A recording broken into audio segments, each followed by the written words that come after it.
dia. Vamos dar início à nossa sessão. Sobre a mesa, pedido de inversão de pauta, e eu passo a palavra ao conselheiro Abelardo Villanova para relatar a prestação de contas de número referente ao processo 15.530/2014, prestação de contas da Prefeitura Municipal de Valença, exercício financeiro de 2014. Com a palavra o conselheiro Abelardo. Muito bom dia a todos. Senhor presidente, eu tenho dois processos na minha pauta e de Valença o advogado entrou pedindo uma revisão dos cálculos, o gabinete está fazendo, mas isso aí uma dúvida, nós não temos ainda a convicção, e eu vou adiar conversei aqui com o Jean, ele disse que só pode ser para 2 sessões, né?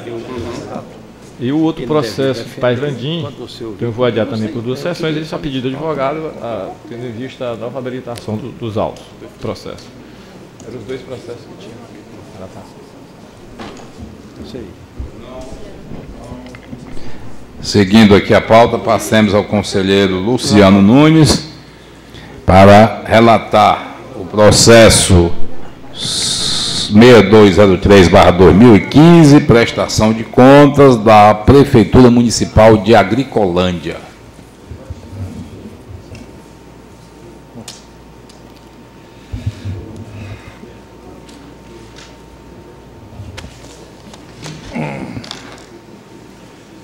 O processo número 6203/2015, Prefeitura de Conta do Município, prestação de conta do município de Agricolândia, Piauí, Prefeitura Walter Ribeiro Alencar, Fundeb Adaídio José Francisco, FMPS Geisa Moraes Silva, Câmara José Luiz Rodrigo dos Santos, procurador foi o Dr. Márcio André. Então, trata os autos da prestação de conta da Prefeitura Municipal de Agricolândia, Piauí, abrangendo conta de governo e conta de gestão referente ao exercício financeiro de 2015. Na forma regimental, os autos foram encaminhados ao Ministério Público de Contas, que se manifestou por meio do parecer número 2017 MM 0088, peça 53, nos seguintes termos. Emissão de parecer recomendando a aprovação com ressalva das contas de governo do chefe do Executivo Municipal, com esteio no artigo 120 da Lei Estadual 5888/09 e o artigo 32, parágrafo 1º da Constituição Estadual. Julgamento de irregularidade das contas de gestão da Prefeitura Municipal, com esteio no artigo 122, inciso 3 da Lei Estadual número 5888/09, concomitantemente à aplicação de multa ao responsável, a teor do previsto no artigo 79, inciso 2 e 7 da lei supracitada, combinado com o artigo 206, inciso 3 e 8 do regimento interno. Procedência parcial de denúncia, da denúncia 0177454/2015, julgamento de irregularidade às contas do Fundeb, na forma do artigo 122, inciso 1 da Lei Estadual 588, julgamento de irregularidade com ressalva às contas do FMPS, na forma do artigo 122, inciso 2 da Lei Estadual 588/09. Julgamento de irregularidade das contas de gestão da Câmara Municipal, com esteio no artigo 122, inciso 1 da Lei Estadual número 5888/09, comunicação ao promotor de justiça da comarca, correspondente para os demais providências cabíveis. Esse é o relatório, senhor presidente. Então, já examinando a matéria... Não, desculpe aí, o relatório isso é o parecer da Procuradoria, né? Já examinando a matéria, seguindo trâmites do feito na forma regimental e legal, a DEFAM, após a análise do contraditório das contas de governo e gestão, apresentou as considerações abaixo relacionadas, das quais se fundamentará o presente voto. Contas de governo, envio extemporâneo do plano plurianual a prazo de 141 dias, envio extemporâneo de prestação de conta mensal, ausência de peça de prestação de conta mensal, envio extemporâneo de balanço geral, 16 dias de atraso, receita total arrecadada não contabilizada da COSIP, contribuição para o custeio de iluminação pública, falha na demonstração da dívida flutuante, contas de gestão, Prefeitura Municipal, Walter Ribeiro, período de gestão de 1 a 30/12/2015, Auditores da DEFAM, após análise do contraditório, apontam a manutenção de seguintes irregularidades nas contas de gestão da Prefeitura em análise: impropriedade dos recursos vinculados à educação, ausência e irregularidade nas licitações, totalizando R$ 1.168.864,88. Aquisição de caminhonete, o valor de R$ 104.000, serviço de capim de pintura 59, aquisição de trator agrícola 119, aquisição de combustível 291, gênero alimentício 132, construção de quadra poliesportiva 126, consultoria na elaboração de plano de saneamento 35, contratação de bandas 128, locação de veículos 65, manutenção e conservação de hipóteses tubulares 107. Fragmentação de despesa com assessoria contábil 139, assessoria jurídica 88, consultoria técnica, perfazendo um montante de 277, inadimplência com a Eletrobras, irregularidade do processo de dispensa de aquisição de trator, empenho número 61267, no montante de 119 mil.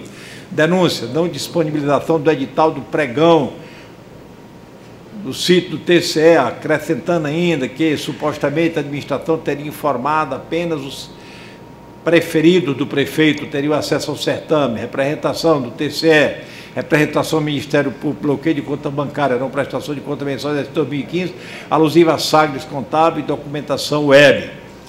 Fundeb,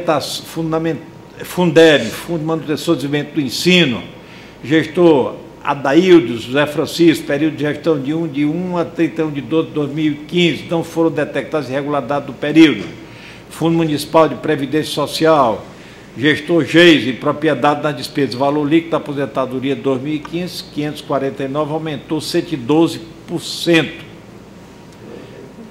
Em relação a 2014, Câmara Municipal, Luiz Rodrigues de Santos, período de gestão 1 de 1 a 31 de 12, então foram detectadas irregularidades. Esse é o relatório, senhor presidente. Peço que coloque em discussão. Está em discussão, com a palavra, doutor Ilana.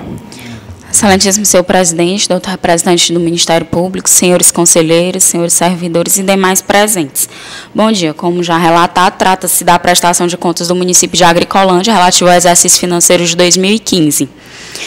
Sem muitas delongas, excelência, em relação às contas de governo, há que se ressaltar que o próprio Ministério Público opina pela aprovação com ressalva dessas contas, tendo em vista que não existem falhas graves, o município cumpriu todos os índices constitucionais, o cumprimento dos índices constitucionais nessa Corte de Contas é uma matéria, inclusive, bastante pujante aqui, tendo em vista que o cumprimento desses índices por si só já demonstra a boa administração do gestor. Eventuais falhas nessas contas de governo em relação ao atraso no encaminhamento da prestação de contas, em relação à divergência na demonstração da dívida flutuante, isso são falhas que não representam falhas graves, são falhas de ordem contábil, inclusive, e que foram justificadas por ocasião do contraditório. Entretanto, remanescem falhas que não ensejariam a reprovação dessas contas. Passando à análise das contas de gestão propriamente dita, cujo parecer do Ministério Público foi pelo julgamento de irregularidade, aqui, excelências, a defesa vem sustentar que esse parecer não deve ser mantido, tendo em vista que as contas de gestão, dada a boa administração, elas se mostraram satisfatórias sem falhas graves. Em relação à não contabilização de recursos vinculados, por exemplo, da questão do FNDE, a defesa demonstrou que foi contabilizado, que o valor que foi repassado pelo FNDE em relação ao programa Brasil Sorridente, ele foi contabilizado no dia 2 de janeiro de 2015, e o recurso foi liberado no final de 2014. Essa informação, inclusive, é a informação confirmada pela DEFAM, ela informa apenas que remanesceu a intempestividade no registro, mas diga-se de passagem que trata-se de uma intempestividade e não de uma omissão no registro da Receita. Até mesmo porque o registro foi feito no primeiro dia útil do exercício. Em relação às licitações e contratos, que creio eu que seja uma das matérias mais controvertidas nessa prestação de contas, por ocasião da defesa foi informado que boa parte dos procedimentos licitatórios que foram questionados pela DEFAM são procedimentos que foram realizados em exercícios anteriores e que foram aditivados para o exercício de 2015. Inclusive, esses procedimentos foram analisados por ocasião da análise da prestação de contas de 2014, de forma que aqui nós reanalisaríamos uma coisa que já foi analisada pelo tribunal, o que poderia, inclusive, até gerar uma divergência de entendimentos nesse ponto. Em relação, precisamente, às licitações, convém salientar também que, em sede de memoriais, nós apresentamos vasta documentação, também comprovando novamente a realização dessas licitações, comprovando que boa parte delas foram realmente realizadas em 2015, em exercícios anteriores ao de 2015. Existe também um ponto que merece destaque em relação a essa prestação de contas, que se refere-se ao empenho número 61267, no valor de 119 mil, com o credor Zucatelli Máquinas, e a nota fiscal emitida pelo credor Mutum Máquinas e Implementos Agrícolas, e o recibo em nome de New Holland Agriculture. Nesse caso, excelências, aqui a defesa apresentou a justificativa, e a DEFAM, inclusive, acatou a justificativa apresentada, manteve e disse que realmente houve o equívoco. Nós não estamos aqui nos furtando de dizer que a administração não praticou o equívoco. Realmente houve equívoco na hora do preenchimento do empenho, mas não causou nenhum prejuízo, porque o recibo, a empresa que realmente recebeu o valor, é porque existia o seguinte, essas empresas, uma participou de uma licitação, venceu uma licitação para a aquisição de um trator, e a outra venceu a licitação para a aquisição de um veículo L200. Uma caminhonete L200. E elas foram pagas, e o empenho foi feito no dia 2 de março de 2015, na mesma data, um no valor de 104.500 e outro no valor de 119.500. Então, na hora do preenchimento do empenho, houve um equívoco na hora da empresa, a empresa contratada. Entretanto, nós sanamos a falha com o recibo da empresa, demonstrando que realmente a empresa Zucatelli foi o valor do empenho de 104 mil na aquisição da caminhonete, e a Mutum Máquinas foi o empenho de 119 mil relativo ao pagamento da aquisição do trator. Esse pagamento, diga-se de passagem, foi realizado no dia 2 de março de 2015, referente ao procedimento licitatório para a aquisição desses dois bens no exercício de 2014. No final de 2014 foi feito o pregão presencial para a aquisição desses dois bens, e o pagamento foi feito em março de 2015.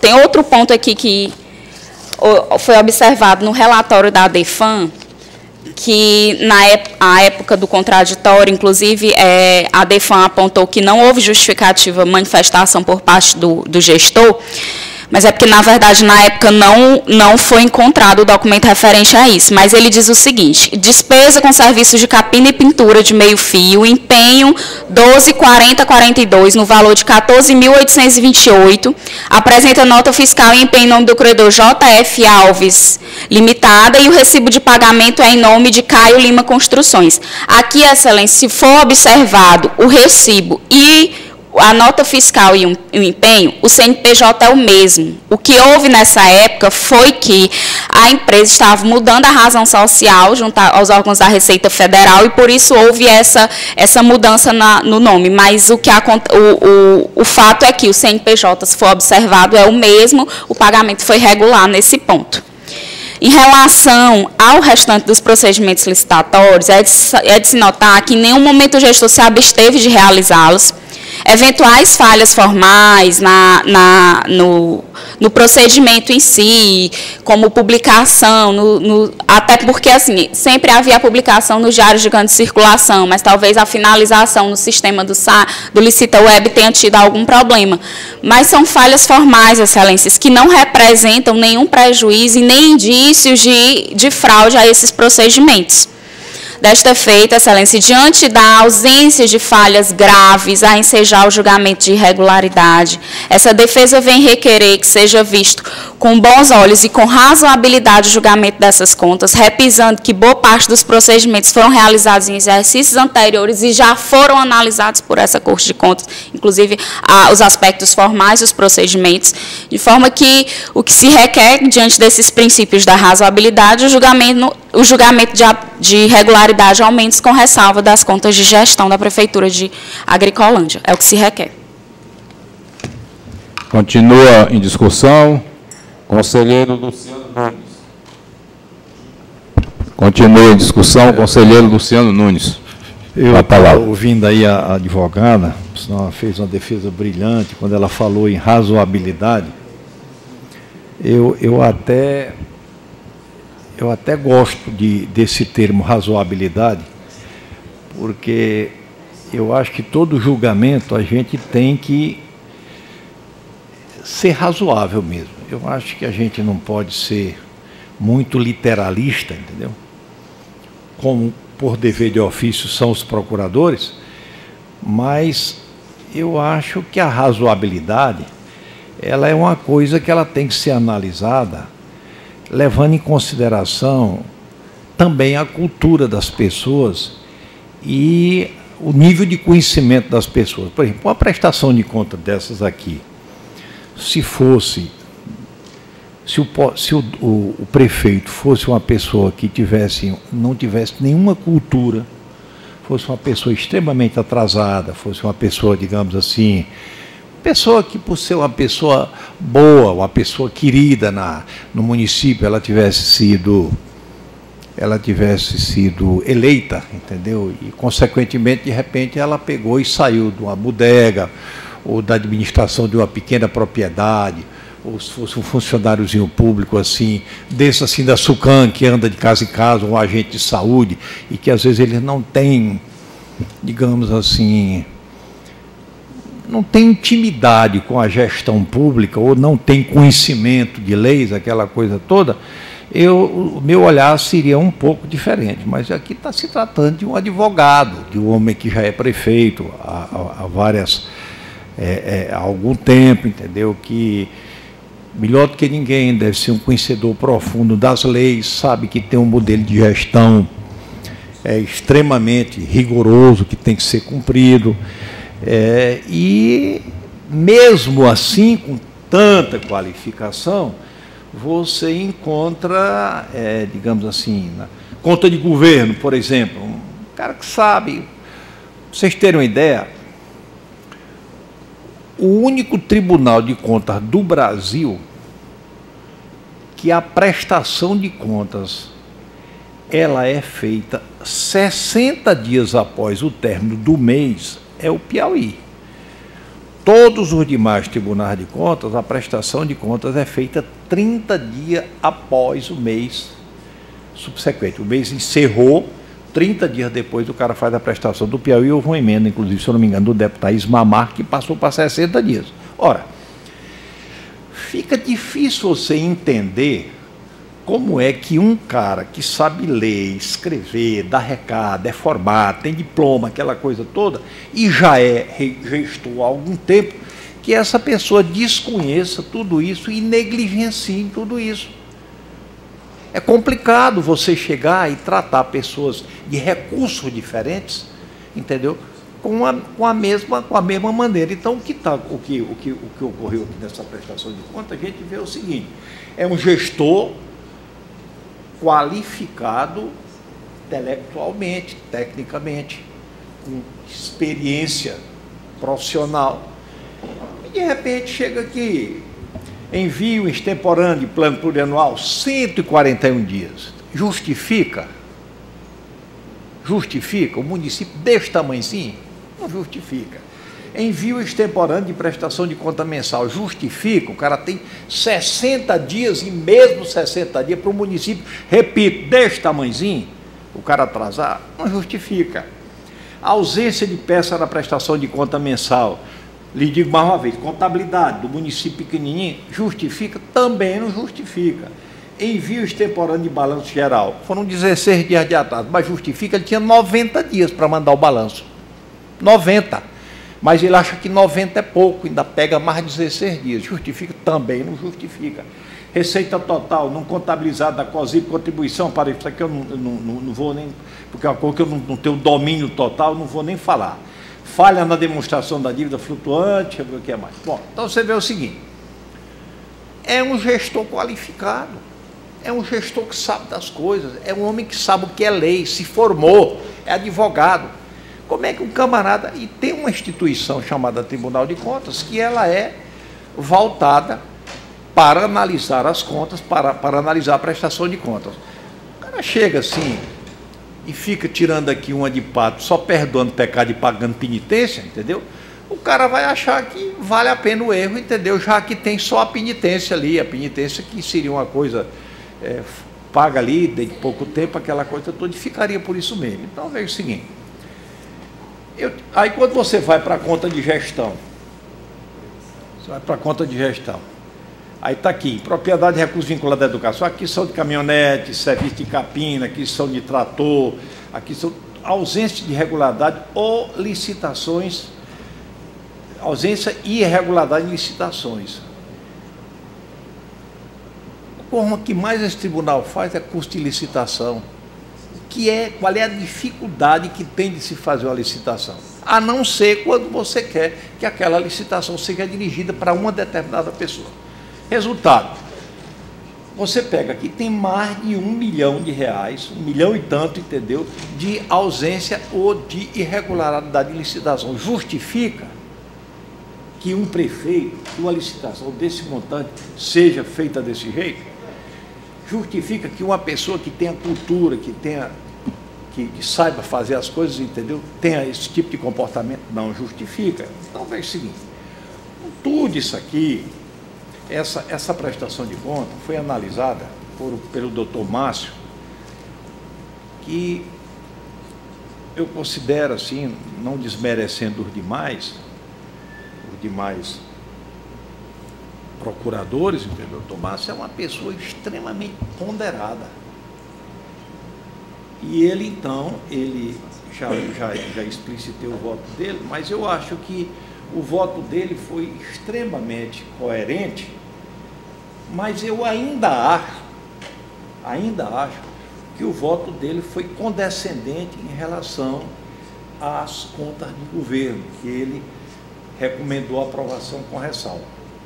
Então, diante disso, eu acompanho literalmente o parecer do procurador, votando pelo parecer recomendando a aprovação com ressalva das contas de governo, apesar de achar, no meu entendimento, que um prefeito com a cultura, com a experiência, com a vivência que o prefeito deste município tem, não tem sentido apresentar uma prestação de conta que não seja absolutamente correta e de acordo com a lei.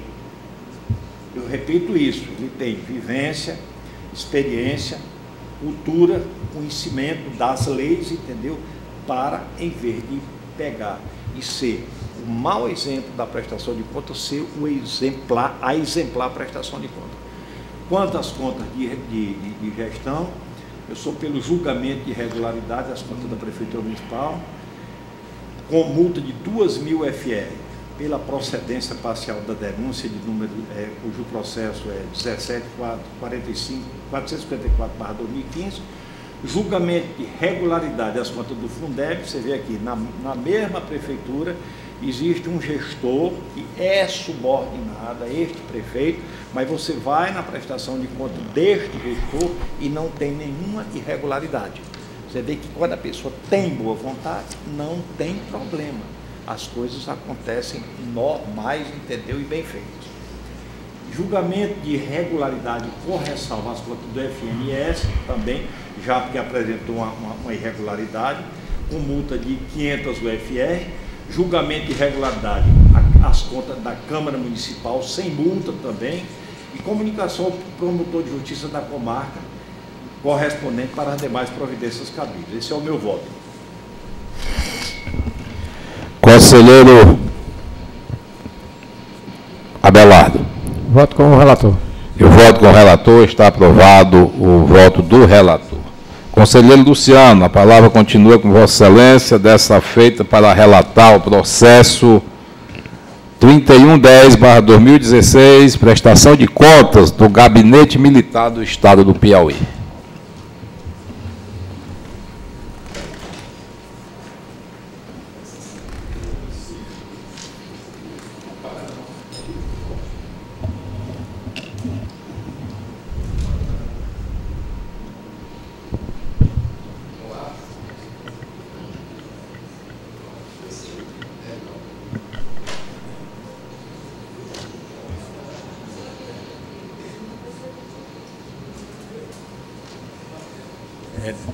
Então, vamos lá. Processo 3110/2016, assunto prestação de contas exercício 2016, origem Gabinete Militar do Estado do Piauí. Responsável, chefe de Gabinete Militar, José Denilson do Rego Marques, de 1 a 31/12 de 2016. Presidente da CPL, Francisco Matias de Oliveira, 1 a 31/12 de 2016. Procurador foi o doutor Leandro Maciel do Nascimento. Relatório. Trata-se os autos da prestação de conta do Gabinete Militar referente ao exercício financeiro de 2016. Instado a manifestar-se, o Ministério Público de Contas opinou, peça 25, pelo julgamento de irregularidade das contas do Gabinete Militar, referente às contas de gestão do senhor Coronel José Denilson do Rego Marques, com aplicação de multa. O relatório. Fundamentação. As despesas questionadas pela DEFAI, parte do contrato 018/2014 e do contrato número 28/2012, contratação da empresa Ceará Táxi Aéreo Limitada, apresentando as divergências, passa-se a relatar os itens que o Ministério Público de Contas concordou com o posicionamento exarado da DEFAI, onde não foram sanadas as ocorrências. Contrato 018/2014, de 28/12, contratação de empresa Ceará Táxi Aéreo. Os itens questionados nos contratos realizados com a empresa Ceará Táxi Aéreo Limitada se relacionam com a ausência de publicidade da prestação de conta, ausência de roteiro de viagem. A DEFAI considerou que a segurança do governador do Estado apenas fundamentaria, em tese, a ausência de divulgação prévia das viagens. A DEFAI considerou que a segurança do governador do Estado apenas fundamentaria, em tese, a ausência de divulgação prévia das viagens. Descrição parcial dos roteiros de viagem. Para a DEFAI, tal fato viola o dever de publicidade e embaraça o controle externo da despesa. Viagens em finais de semana, sem descrição de roteiro. A DEFAI questionou foi a ausência de transparência quanto a essas viagens. Viagem com permanência no local de apenas 30 minutos em final de semana, sem roteiro de viagem, sem presença do chefe do executivo. A DEFAI afirmou que não sanou a ocorrência por falta de apresentação de roteiro de viagem, como se verifica as folhas 8 da peça 22. A ausência do chefe do executivo em viagem. Quanto a esta ocorrência, a DEFAI não aceitou a justificativa, porque a auditoria apurou que em algumas viagens estavam presentes pessoas alheias ao governo e aos demais poderes.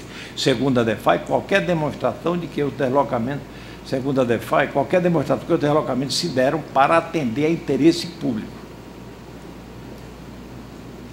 Então, segundo a DEFAI, esta é uma demonstração de que os deslocamentos não se deram para atender ao interesse público, certo?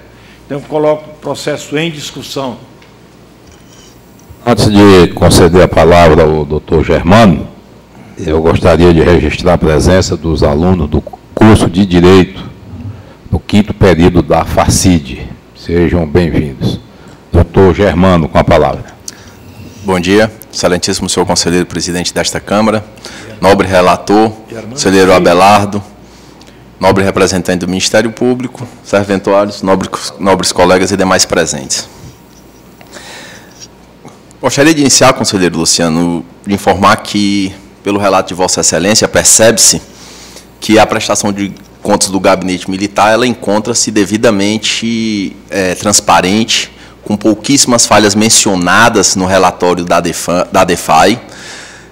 Basta pegarmos a atribuição do Gabinete Militar, onde são citados apenas 4 pontos como falhas no relatório da DEFAI. Espera aí. Por economia processual, nós apenas, entendeu, citamos as relevantes. Quer dizer, não significa que não existissem outras, não. Entendeu? Então, tenha cuidado aí para... Advogado é bicho cheio de nó, entendeu? Então tenha cuidado aí, você está entendendo, para não aumentar o tamanho do nó, viu? E gostaria de informar, conselheiro Luciano, com relação às viagens e aos contratos mencionados, o contrato mencionado por Vossa Excelência, conselheiro Abelardo, que em todos os processos de viagem do governador do estado do Piauí, consta a agenda governamental e o relatório de bordo feito pelo piloto. O que acontece, de fato, conselheiro Abelardo, é que muitas vezes, pela dinâmica da agenda do governador, alguma alteração feita em cima da hora, alguma alteração, vai para uma determinada cidade, recebe o convite, tem que se deslocar para outra cidade ainda dentro desse final de semana, ou dentro desse roteiro de viagem, e há essa pequena alteração que gera esse pequeno conflito, mas consta de todos os processos, conselheiro Luciano, de todos, a agenda do governador e o diário de bordo feito pelo piloto ali no momento onde ele relata quem são os passageiros, o percurso e a quilometragem do voo feito pela aeronave. Gostaria de mencionar ainda, conselheiro Luciano, que o artigo 17 da Lei Complementar 28/2003, ela coloca como uma das atribuições do gabinete militar o transporte, não só do governador, mas de autoridades de outros estados, porque essa é uma competência do gabinete militar, não só do estado do Piauí, mas de todos os outros estados do Brasil. Isso faz com que, muitas vezes, possam existir pessoas que estão representando outros estados, outras autoridades, que acompanham o governador em determinadas viagens. Isso não quer dizer que houve desvio de finalidade, mas o artigo da Lei Complementar, o artigo 17 da Lei Complementar 28, traz essa possibilidade. Porque, assim como no estado do Piauí e em outros estados, acontece essa previsão de chegar uma autoridade, ter que se deslocar a Parnaíba, outra cidade do estado do Piauí, e essa atribuição é sim do gabinete militar, não havendo qualquer desvio de finalidade, conselheiro Luciano. Com relação a algumas viagens sem a presença do governador, também devidamente justificado, conselheiro Luciano, conselheiro Abelardo, pelo simples fato. Muitas vezes há uma solenidade no interior do estado onde o governador não pode se fazer presente, e vai uma outra autoridade, vai o secretário de governo, vai o outro secretário de Estado, representando o governador. Também não há qualquer desvio de finalidade ou qualquer irregularidade com relação a esse transporte, porque está devidamente justificado por ser uma outra autoridade do Estado representando o governador naquela solenidade que iria acontecer.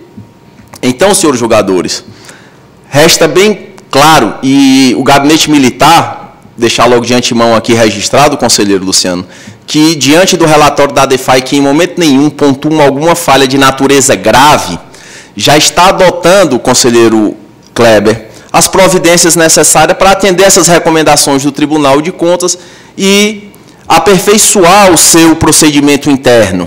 Mas que as falhas, conselheiro Luciano, só para finalizar, estão devidamente justificadas diante dessa dinâmica da agenda do governador e desses casos previstos na legislação do Estado do Piauí, que não foi questionada, que não é questionada e que encontra-se em plena vigência, justificando assim todas as falhas apontadas pela DEFAI, porque esse é o dia a dia do gabinete militar e há uma dinâmica na agenda do governador, que às vezes acontece pequenos casos, conselheiro Abelardo, que justificam essas alterações de roteiro, essas alterações, mas que já estão sendo adotadas todas as providências necessárias para se adequar a essas exigências feitas pela DEFAI e informando que em nenhum momento é apontado qualquer desvio, qualquer falha de natureza grave que pudesse comprometer, que possa comprometer as contas do gabinete militar, e o que se requer é a sua aprovação com as devidas ressalvas. E aplicando-se também, conselheiro Luciano, o princípio da proporcionalidade e razoabilidade. É o que se requer. Muito obrigado. Eu queria pedir a palavra. Doutora Raíssa, procuradora de contas. Eu queria chamar a atenção aqui, diferentemente do que demonstrou o advogado, que a contratação com a empresa Ceará Táxi Aéreo Limitada, nesta contratação, aqui neste exercício, houve 2 contratos. O contrato 018/2014, no valor de R$ 3.607.800.000. e o contrato 28.212, aqui no valor de 3.100.800. O primeiro contrato de 2014 e o segundo de 2012. E despesas referentes a esses contratos foram realizadas nesse exercício. O que ocorre é que foram diversas despesas, mas que, diferentemente do que relatou o advogado, não houve transparência para que se pudesse saber que tipo de viagens foram essas. Os valores são valores consideráveis, não houve transparência e não houve sequer relatório de viagens e, inclusive, o que relata aqui a DEFAI é que houve viagens que não foram feitas pelo chefe do executivo, houve viagens de apenas 30 minutos e viagens em finais de semana sem roteiro de viagem. Houve viagens diversas em que não há qualquer demonstração de que os deslocamentos se deram para atender interesse público. Então, tendo em vista tudo isso e considerando os custos realizados, é que requer esse Ministério Público, aqui esta Câmara, que seja feita a tomada de contas, tendo em vista que não houve prestação de contas de cada empenho desses realizados, não se sabe quem viajou, nem para onde viajou, e há indícios de que foram viagens sem transparência e viagens de finais de semana. É que se requer aqui a esta Câmara que seja feita a tomada de contas para que sejam apresentadas as justificativas dessas viagens. Eram essas as considerações que eu gostaria de fazer. Só uma questão de ordem. Continua a discussão. Só uma questão de ordem, conselheiro. Só gostaria de mencionar, informar dentro, que, contrariando aí o que disse a doutora Raíssa, informar, doutora Raíssa, que em todas as viagens é feito obrigatoriamente, a pedido do gabinete militar, um diário de bordo feito pelo piloto em todos. Não há um único voo. O que pode haver alteração de um retorno ou da volta, onde se acrescenta um ou outro passageiro, mas em todos os voos, conselheiro Luciano, sem exceção, há um diário de bordo feito pelo piloto. Não há um único voo, isso eu posso garantir a vossas excelências, que não haja esse diário de bordo feito pelo piloto. Só essa questão que queria consignar. Conselheiro Luciano Nunes. Eu gostaria de ouvir os demais conselheiros aí sobre o pedido da procuradora. Esse contrato tem vigência por quanto tempo? O contrato é para 1 ano, esse contrato, ou para 4 anos? Esse contrato que foi feito, doutor Germano? Esse contrato. A licitação, conselheiro Abelardo, ela é anual. O valor, mas não quer dizer que se utilize todo esse valor. Todo o valor, de acordo com a necessidade. Mas o contrato, eu não posso nem fazer um contrato por mais de 1 ano por conta da questão dos créditos orçamentários. Eu acho que quando se trata de governador, qualquer que seja o caso, trata-se também de segurança do governador. Eu acho que da forma que está sendo feita, providenciado pelo governo, não vejo falhas, até porque tem questão de segurança também, que envolve o voo do governador. Afinal de contas, trata-se de uma autoridade máxima do Estado. Então, a gente tem que avaliar outros itens da prestação de contas e da forma que é apresentado. Então, pelo que está posto, ninguém, nem o Ministério Público, nem a DEFAN, o DEFAI, melhor dizendo, atesta que há irregularidade ou dano. Então, eu acho que a questão de você prestar conta de forma diferente, até porque eu não vejo nenhuma aeronave, melhor que seja, o comandante da aeronave não citar as pessoas que estejam no seu voo, né? Por pena de ele mesmo ser punido, né? Por conta da profissão dele. Tem as atribuições lá da responsabilidade dele de comando. Então eu vejo assim, não sei se houve, de fato, alguma irregularidade grave que não esteja posta, mas pelo que está posto no processo, eu não vejo é algo estranho. É a conclusão. Bom, eu também quero, até mesmo porque fomos provocados pelo Luciano, quero me emitir a minha opinião, a mesma linha do raciocínio do conselheiro Abelardo. Nós temos aqui os estudantes de Direito, e eu sempre chamo a atenção aqui. Todos nós temos que agir, principalmente os gestores públicos, principalmente os homens públicos, de acordo com o que determina a lei. O homem público, o cidadão pode fazer tudo aquilo que a lei não lhe proíbe. O gestor só pode fazer aquilo que a lei lhe autoriza a fazer.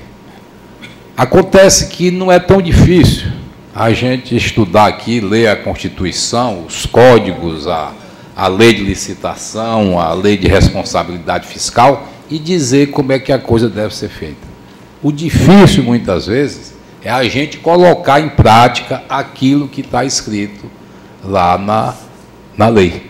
E muitas vezes, não é o caso aqui, não é bem o caso, mas nós nos confrontamos até com algumas situações aqui, não é raro, em que a decisão para cumprir a lei não é uma decisão justa. Há até esse conflito também, muitas vezes. Então, nós temos que atentar para as particularidades, para as peculiaridades de cada órgão que nós estamos julgando. Nós estamos julgando aqui o gabinete militar, que é responsável pelo transporte do governador, é responsável pela segurança do governador, ele programa a viagem, é daqui para Corrente, para ele ir sair daqui 8 horas da manhã, na agenda voltar às 16 horas, mas às vezes há uma intercorrência que tem que mudar esse roteiro, até por uma questão de combustível, tem que fazer um pouso lá em Bom Jesus, que é onde tem um posto de combustível, que não estava previsto anteriormente. Enfim, nós não podemos seguir a coisa com aquele rigor que inviabiliza, muitas vezes, impossibilita, muitas vezes, o órgão, no caso o gabinete militar, de exercer na plenitude a sua função, a sua atribuição. Daí que eu me resguardo aqui para ouvir o voto do conselheiro Luciano, para depois apresentar meu voto, mas de tudo que foi dito, do que nós ouvimos aqui, não vejo qualquer possibilidade, muito claramente aqui, até uma questão do gabinete militar, é a própria aeronáutica, os órgãos da aeronáutica aí, que exige, todo voo tem que ter o nome dos passageiros. Eventualmente acontece com frequência, o avião vai com um lugar, tem alguém que está lá numa cidade que vem para cá também, não vejo por que não colocar essa pessoa dentro desta aeronave, que não vai acrescentar em nada em termos de despesa, enfim, não há aí nenhuma irregularidade. Portanto, aguardemos aqui o voto do conselheiro Luciano, mas, a princípio, não vejo nenhuma evidência, nada que nos possa supor que haja, nessa prestação de contas, qualquer evidência de desvio de recurso, de dolo, enfim, qualquer dano ao erário. Eu queria só pedir venha para ler um trecho aqui citado pelo parecer do Ministério Público, trecho da própria DEFAI, que esclarece que no presente caso não ficou transparente que as viagens tenham sido realizadas pelo chefe do Executivo, não ficou transparente que as viagens tenham sido realizadas para o interesse público. Eu vou ler exatamente como consta no relatório. A auditoria apurou que, em algumas viagens, estavam presentes pessoas alheias ao governo ou aos demais poderes. A despeito de a defesa afirmar que todas as viagens ocorreram por autorização do governo do Estado, não há qualquer demonstração de que os deslocamentos se deram para atender ao interesse público. Ao contrário, a ocorrência, justamente com as anteriores, possibilita a conclusão de que não há transparência nessa despesa. Em outras palavras, não há como garantir que as viagens em aviões fretados, custeadas pelo erário, não estejam sendo utilizadas para fins particulares. A escassez de informações disponibilizadas pelo gestor em sua prestação de contas não pode ser utilizada por ele próprio como escusa de responsabilidade. Nesses casos, faz-se necessário que impere a inversão do ônus da prova, vale dizer, a presunção relativa de irregularidade da despesa, devendo o gestor ser responsabilizado caso não possa demonstrar cabalmente que todas as despesas com voos fretados atenderam a alguma necessidade pública. Bem, eram essas as palavras que eu gostaria de dizer para que fosse refletida pelos conselheiros, e eram essas as considerações que eu queria fazer. Só em respeito ao princípio da paridade de armas, gostaria só de fazer uma questão de ordem também, só de mencionar, conselheiro, novamente, o artigo 17, conselheiro Luciano, da Lei Complementar 28/2003, que diz que o gabinete militar também é responsável pelo deslocamento de autoridades signatárias de outros estados. Por exemplo, um cônsul dos Estados Unidos que vem para fazer alguma visita à Serra da Capivara, fica a cargo também do gabinete militar, o interesse público resta devidamente demonstrado, e a DEFAM, em momento nenhum, a DEFAM, gostaria de deixar claro, conselheiro Luciano, aponta quem seriam esses terceiros beneficiados. Não há o nome de ninguém. Simplesmente não há simplesmente uma menção. Pois é, doutor nobre advogado, era isso que eu gostaria de saber. Eu também queria saber quem foram essas pessoas. E foi por isso que eu solicitei a tomada de contas, afinal de contas se tratam de despesas públicas, e nada mais adequado de que se dê a devida transparência para que realmente se saiba quem foram essas pessoas. Pode até ser que realmente tenha sido algum cônsul dos Estados Unidos que tenha vindo para cá, mas eram esses esclarecimentos que eu gostaria que ficasse bem transparente nessa prestação de contas. Bom, encerrado a discussão, conselheiro Luciano, seu voto. Conselheiro, realmente eu acho que pelo fato de já ter passado pela vida, além da vida acadêmica, essa vida velha de vivência, eu acho que em determinados momentos cumprir a lei é uma coisa sem desabar no acostamento, é um negócio complicado. Eu vejo eu vejo a preocupação do Ministério Público, eu acho que está correto. Eu não vejo nenhum, porque às vezes o grande problema do Brasil é que a gente transformou a corrupção não numa coisa, digamos assim, inaceitável em toda a sua essência, mas numa coisa gradativa. Em outras palavras, outro dia eu estava vendo aqui, eu acho que eu passei até para o Kleber, não sei se eu passei para o Abelardo, o camarada que falava sobre a corrupção no Brasil. Tem a corrupção sistêmica, a corrupção endêmica e a corrupção sindrômica, né? Em que a corrupção sistêmica é a corrupção do poder, entendeu? Que faz efetivamente, que manipula as coisas ao seu bel prazer e, evidentemente, com uma certa competência. A corrupção endêmica é aquela que todos nós fazemos, guarda-multa, a gente dá uma gorjeta para o cara tirar a multa, entendeu?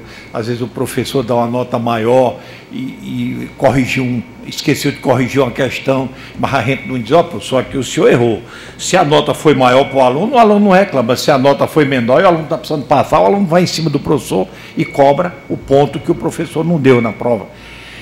A verdade é que transformaram no Brasil a corrupção em uma coisa que deveria ser uma aberração numa cultura, em que a gente termina achando que determinada corrupção a gente tem que combater e determinado grau de corrupção a gente tem que tolerar. O que efetivamente fica difícil, porque você não consegue ver a essência de uma mesma coisa de maneira diferente. Corrupção é corrupção, desvio é desvio. Maneira de agir, entendeu? Quer dizer, eu lembro uma vez que eu estava, e eu não tenho vergonha de dizer isso, porque foi um drama que eu tive com a minha própria consciência, de um ato que eu cometi, não porque eu tenha feito qualquer roubo, mas o que estava na minha cabeça no momento que eu fiz aquilo. Eu cheguei numa oficina, estava consertando um carro e tinha uma caixa dentro de uma Kombi cheia daqueles papeizinhos que eu sei, daquele tempo não tinha o plástico. Existia aquele plástico que você bota quilômetro atual X, futura troca de óleo X, bota um adesivozinho no para-brisa do carro. Hoje o negócio é mais moderno. Naquele tempo era um cartãozinho que era desse tamanhozinho, que o cara pegava, tinha um cordãozinho que o cara pendurava ali no espelho, para o cara ficava bichinho balançando, a gente lembrando quando era troca. Aí eu olhei para dentro da Kombi e vi assim milhares de papeizinhos daquele. Aqueles papéis, efetivamente, eram para distribuir. Era para distribuir para todo mundo. O cara chegar e pegar um papelzinho daquele ali não era nada. Era pegar porque o cara estava para distribuir. Mas eu olhei para um lado e para outro para ver se tinha alguém vendo que eu estava pegando os papeizinhos e peguei 3 papeizinhos daquele. Quando eu peguei o papelzinho que eu olhei para o lado, quando eu olhei para trás assim, tinha um cabo assim com o olhar bem na minha nuca. Entendeu? Eu nunca me senti tão mal na minha vida. Porque, na realidade, eu não estava roubando nada. Mas o fato de eu ter concebido fazer aquilo escondido e de alguém ter me visto fazer aquilo, entendeu? Foi uma coisa que me chocou profundamente. Então, o que está acontecendo no Brasil é exatamente isso. A gente deixou de ver as coisas, entendeu? Com a ética. A gente deixou de... E a gente passou a graduar a corrupção de acordo com o coturno. O cara é poderoso e manipula tudo, a corrupção é sistêmica, né? O cara é pequeno, faz daquelas pequenas malandrazinhas, é aquele jeitinho do brasileiro, a corrupção é endêmica. E às vezes a burocracia, o cara cria dificuldade para vender facilidade, aí a corrupção é sindrômica. É a síndrome da corrupção, o cara cria todo tipo de manobra, então, rapaz, isso aqui dá muito trabalho, tá, rapaz, não, mas pega um dinheiro aqui, tá, rapaz, assim, doutor, o senhor sabe, eu vou me esforçar, aquela coisa tudo. Então, lamentavelmente, nós estamos vivendo um Brasil doente. E isso repercute aqui no Tribunal de Contas. Por que repercute aqui no Tribunal de Contas e em todos os órgãos de fiscalização? Porque a gente passa a fiscalizar, entendeu? Uma cultura e não um comportamento. Isso é ruim. Isso é ruim para nós, entendeu? Porque, por exemplo, agora no caso aqui das viagens do governador, aí o cara pergunta assim, existiu o uso indevido de avião? Quem diabo é que sabe?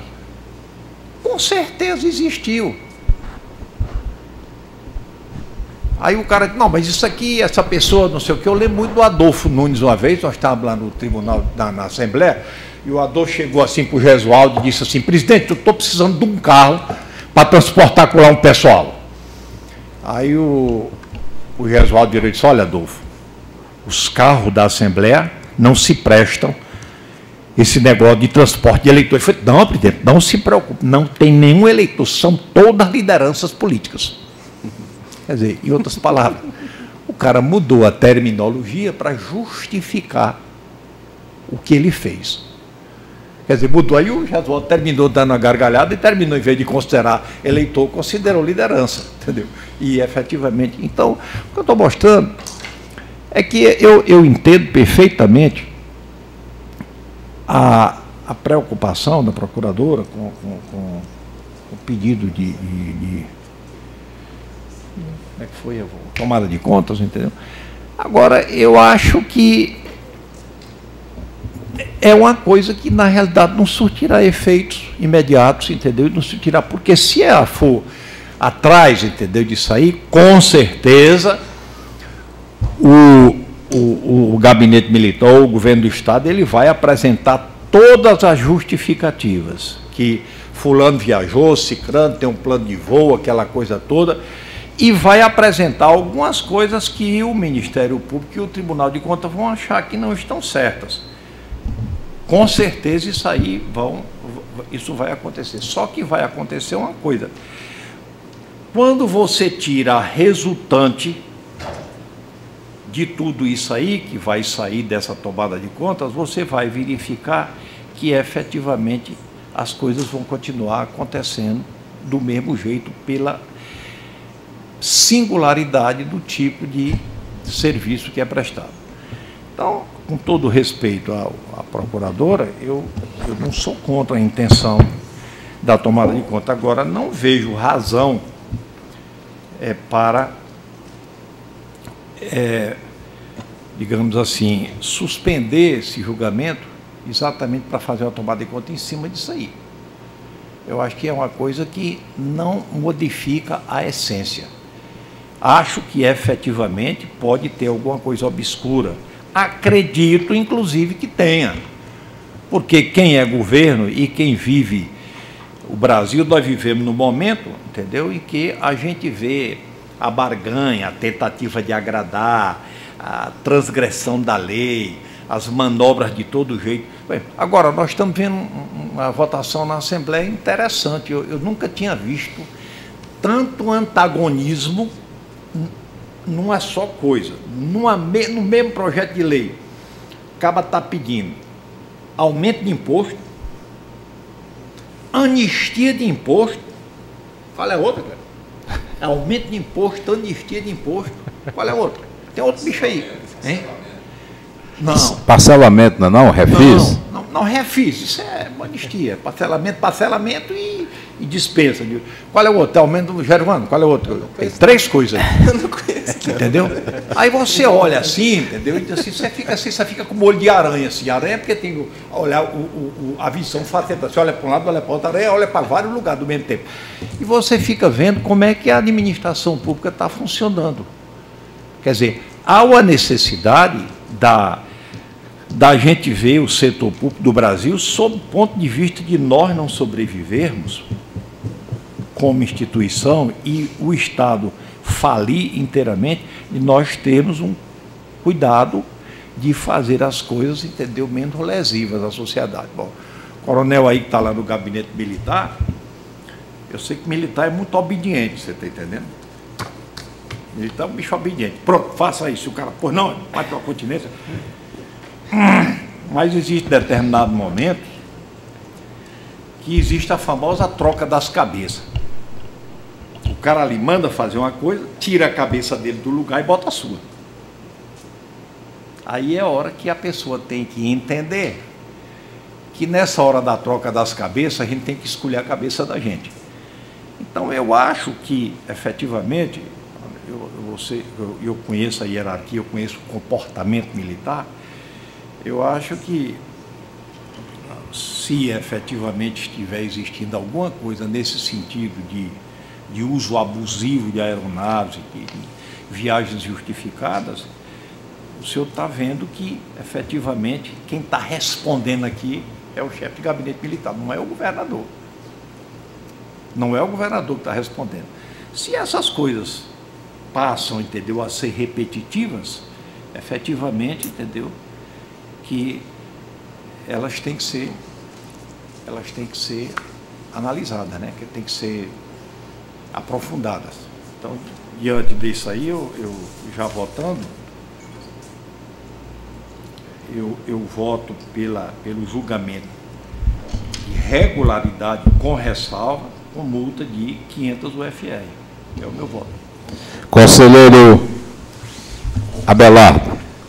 Muito bem. Acho que o doutor Luciano resolveu bem a questão. Eu acho que, no caso das irregularidades mencionadas pela instrução do processo, se houvesse algum dano ao erário, ela tinha que ser mais incisiva, citar a causa, pelo menos, efetivamente, onde houve, ou se, o nome das pessoas que foram beneficiadas, ou desvio efetivo da finalidade, o quanto. Então, assim, é comum dos relatórios sair irregularidade em processo licitatório, mas vamos lá, vamos tecer que tipo de irregularidade causa o dano, porque no processo licitatório é quase impossível você fazer sem alguma falha formal, muitas vezes. Mas no caso presente, eu vou acompanhar o conselheiro Luciano, o Toto, eu acho que, como ele bem mencionou, é muito difícil um gestor do gabinete militar, comandante da Polícia Geral é o governador, então ele deve obediência, hierarquia e disciplina com o governador. Então dificilmente ele vai deixar de cumprir uma ordem do governador, até porque ele vai ser insubordinado, né, se ele deixar de cumprir. Tanto ele tem uma independência, vamos dizer assim, um orçamento que é repassado para ele, mas na prática ele realmente obedece às ordens do governador. Mas com relação à prestação de contas, eu não vejo assim realmente falha que isso possa comprometer a prestação de contas. Portanto, o meu voto é em toto aí, acompanhando o conselheiro Luciano.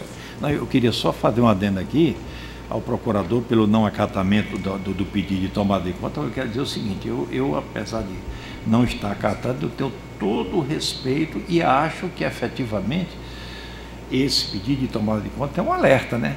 Porque às vezes as coisas chegam truncadas e é por conta essas coisas, entendeu? Que as dúvidas surgem, né? Então, eu acho que quanto mais transparente as coisas forem feitas, entendeu? Melhor, tanto para o gestor como para nós. Muito bem. O meu voto é com o relator, está, portanto, aprovado o voto do relator. Eu passo a relatar o processo 13696/2014. Trata os presentes autos de processo de tomada de contas instaurado pela INGEP, com vistas a apurar a responsabilidade, identificar os responsáveis e quantificar o dano ao erário, se ocorreu, decorrente da ausência de prestação de contas da primeira parcela repassada na execução do convênio número 11/2008, bem como irregularidades na celebração de contratos administrativos. O presente convênio teve por objeto a cooperação entre os participantes, visando a construção de 3.484 metros quadrados de pavimentação em paralelepípedo, sendo convencionado que a INGEP repassaria o valor de 200 mil em duas parcelas, enquanto o município convenante, Monte Alegre do Piauí, repassaria a conta do convênio a contrapartida de R$ 4.286,70. O relatório da INGEP conclui pela existência de dano ao erário no valor de 100 mil, atualizado em 16 de junho para 172.694, atribuindo a responsabilidade ao atual gestor do município, o senhor Clésio Gomes da Silva. A Procuradoria-Geral do Estado emitiu parecer sobre o convênio, onde elencou as seguintes irregularidades. Tomada de preços contém peças salteadas e fora de ordem, com páginas sem numeração, contrariando dispositivos da Lei Federal 8666/93, a Lei das Licitações. Não foi dada a publicidade exigida pelo artigo 21 da citada lei, sendo que indícios de fabricação de procedimento licitatório e os serviços foram contratados sem projeto básico ou executivo. A Controladoria Geral do Estado acrescentou o seguinte: a execução de serviços não previstos no objeto do convênio e conforme contido no parecer técnico, as folhas 48 da peça 2, emitido pela Divisão de Engenharia da INGEP, foi constatado que as ruas foram construídas em desacordo com o proposto pelo contratante. O contrato previa ruas de 7 metros de largura e foram encontradas ruas com 6 metros, e que a área proposta pelo orçamento foi compensada pelo aumento do comprimento das ruas pavimentadas, ou seja, era pavimentar um determinado número de ruas com 7 metros, o prefeito fez com 6 e aumentou a quantidade de ruas pavimentadas, de maneira que a área ficasse a mesma, e mais as ruas com a largura não prevista no contrato.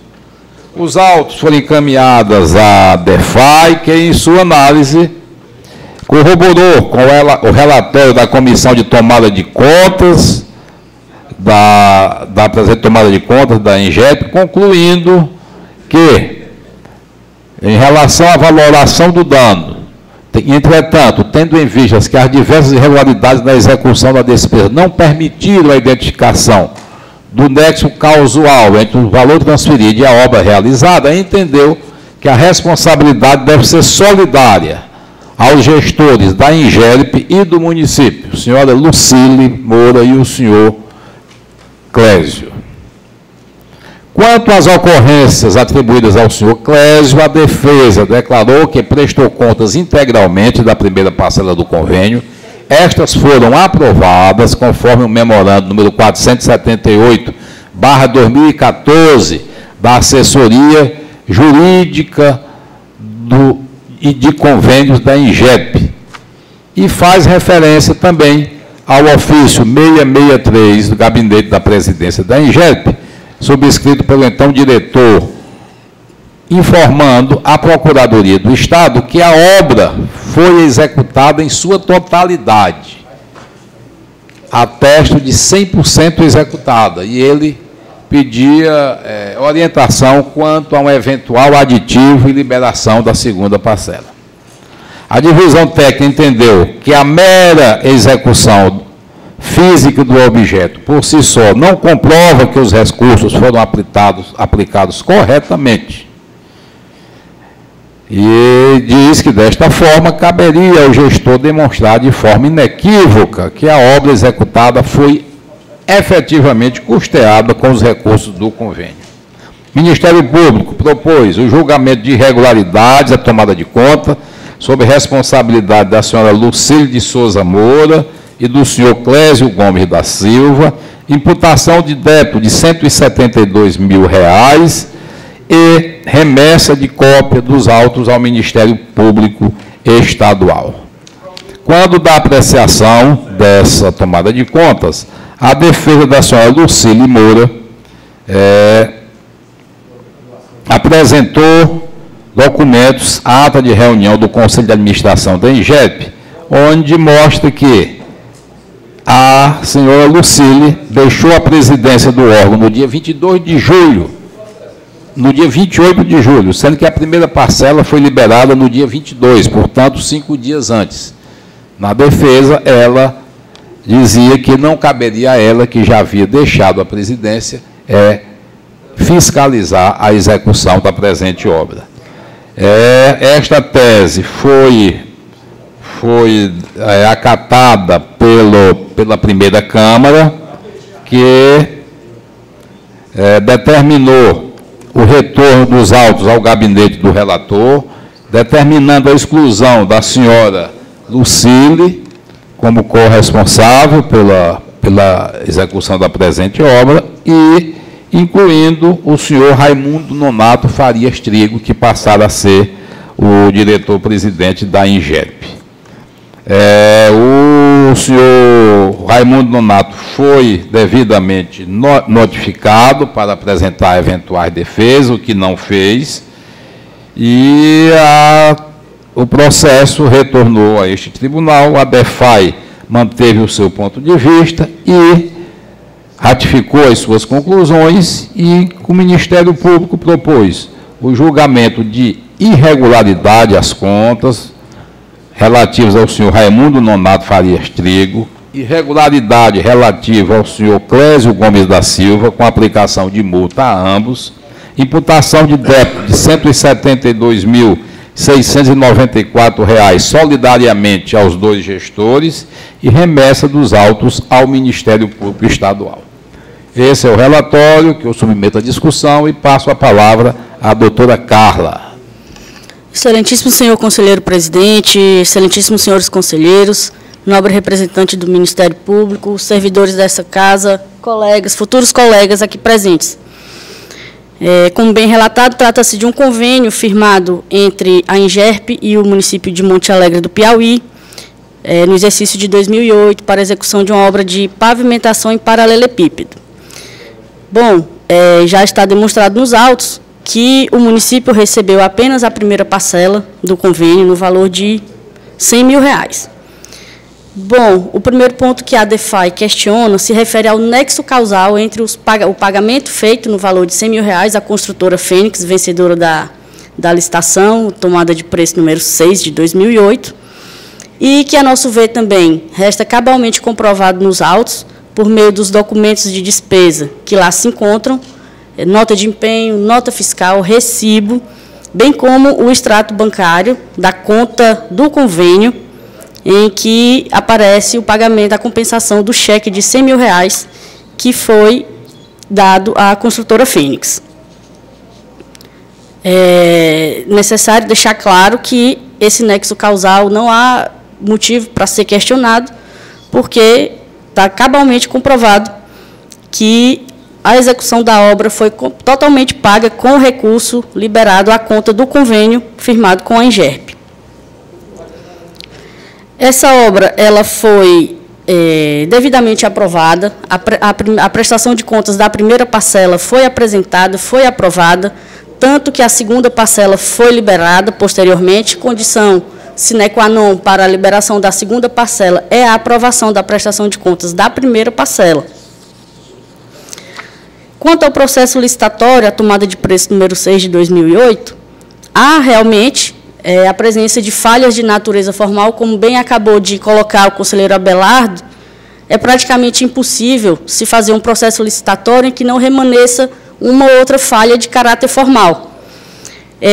Ausência de numeração de páginas, peças salteadas, isso se deve, a meu ver, à falta de organização da própria comissão de licitação, que, como se sabe, nos pequenos municípios, é difícil você encontrar pessoal qualificado para lidar com licitação, que é um processo licitatório que realmente exige um determinado formalismo, e, às vezes, a gente carece de pessoal qualificado para a execução desses procedimentos formais.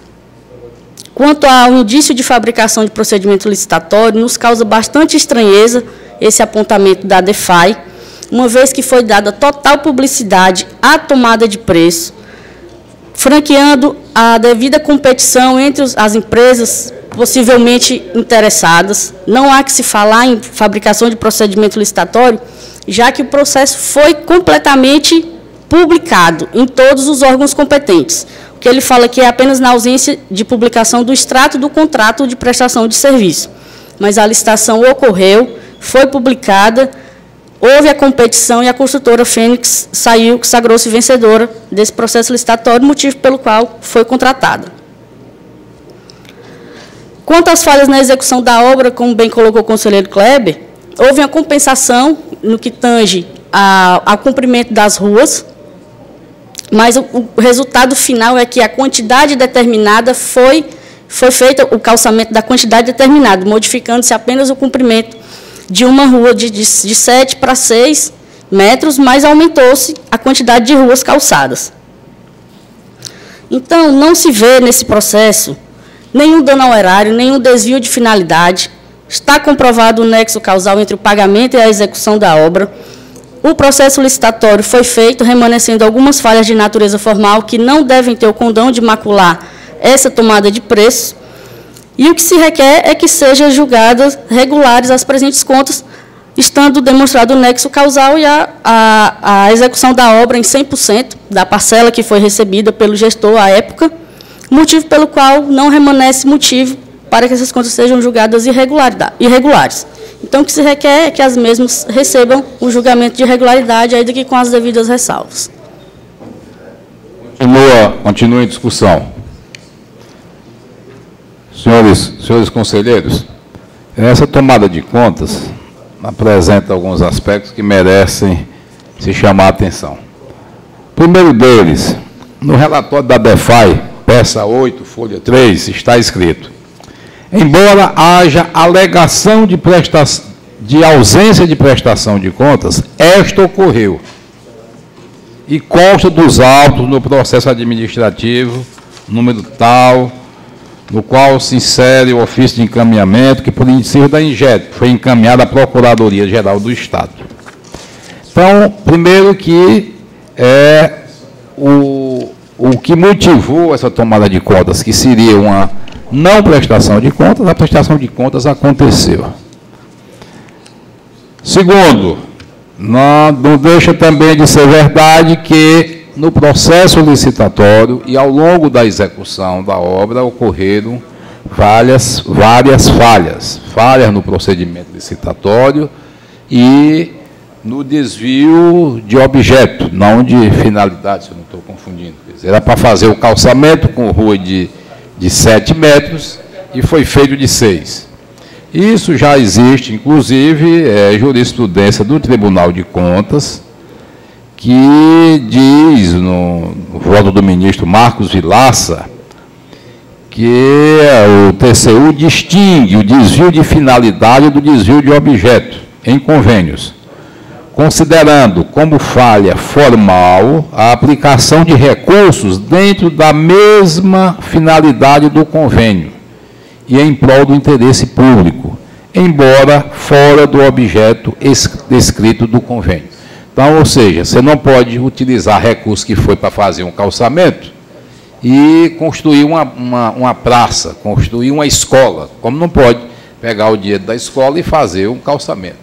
Mas dentro se é para fazer um calçamento, ele fez não como previa originalmente. É uma falha, mas que por razão dessas decisões já tomadas, não se pode, no meu entendimento, se falar em imputação de débito. O gestor recebeu o recurso, o gestor aplicou o recurso, ao longo do processo em várias oportunidades, a INGEP atestando a execução da obra, inclusive a própria INGEP autorizando a liberação da segunda parcela. Então, não há por que aqui se falar em desvio de recurso, não há por que se falar, no meu entendimento, de imputação de débito. O que nos resta aqui, para nós decidirmos, é a questão, aquelas falhas no procedimento licitatório e a modificação no processo original, no projeto original, que, repito, não resultou em dano ao erário, mas que foi uma mudança que não foi previamente comunicada sequer ao órgão conveniente, no caso a INGEP, o órgão que repassou os recursos para a execução da obra. Então, diante disso, o meu voto é parcialmente com o Ministério Público, pela irregularidade da presente tomada de contas, aplicação de multa de 1.000 unidades ao gestor, sem imputação de débito. Esse é o meu voto. Conselheiro Abelardo. Eu acompanho Vossa Excelência. Conselheiro Luciano. Foi o relator. Conselheiro, eu não ouvi irregularidade. Por conta das falhas que existiram, da mudança, das questões da licitação, sem imputação de débito. Não havendo mais. Conselheiro Abelardo, ainda tem algum processo? Algum processo, conselheiro Abelardo? Sou eu, tenho um processo. Não, eu tenho mais. Quem é que tem que estar reunido? Conselheiro Luciano.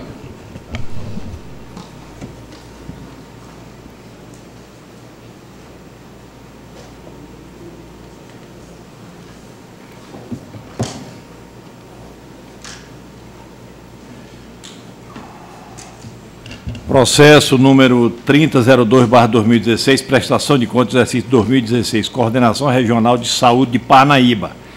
Responsável, Paula Darciene de Oliveira Araújo, de 1/1/16 a 31/12/16. Francisco de Assis Oliveira Costa, de 1/1/16 a 31/12/16. Procuradora aqui, doutora Raíssa. Tratos presentes alta prestação de conta da Coordenação Regional de Saúde de Parnaíba, atinente ao exercício financeiro de 2016. Instado a manifestar-se, o Ministério Público opinou pelo julgamento de irregularidade com ressalva às contas da Coordenadoria Regional de Saúde de Parnaíba com aplicação de multa à gestora Paula Darciene de Oliveira Araújo. Gestora Paula Daciene de Oliveira Araújo, falhas encontradas. Foram identificadas despesas sem licitação com a contratação de serviço e compra de material de consumo. Fracionamento de despesas atinente a pagamento de peças de veículos que foram realizadas de forma fragmentada, cujo somatório de 16 mil ultrapassou o limite fixado pela dispensa de licitação. Esse é o relatório, senhor presidente. Já votando, eu acompanho o voto, corroborando com o Ministério Público, eu acompanho pela regularidade com ressalva e aplicação de multa de 100 UFRs. Conselheiro Abelardo. Voto com o relator. Eu voto com o relator. Dovado. Nada mais que relatar. Nada mais. Nada mais, havendo a ser discutido na presente sessão, declaro encerrada.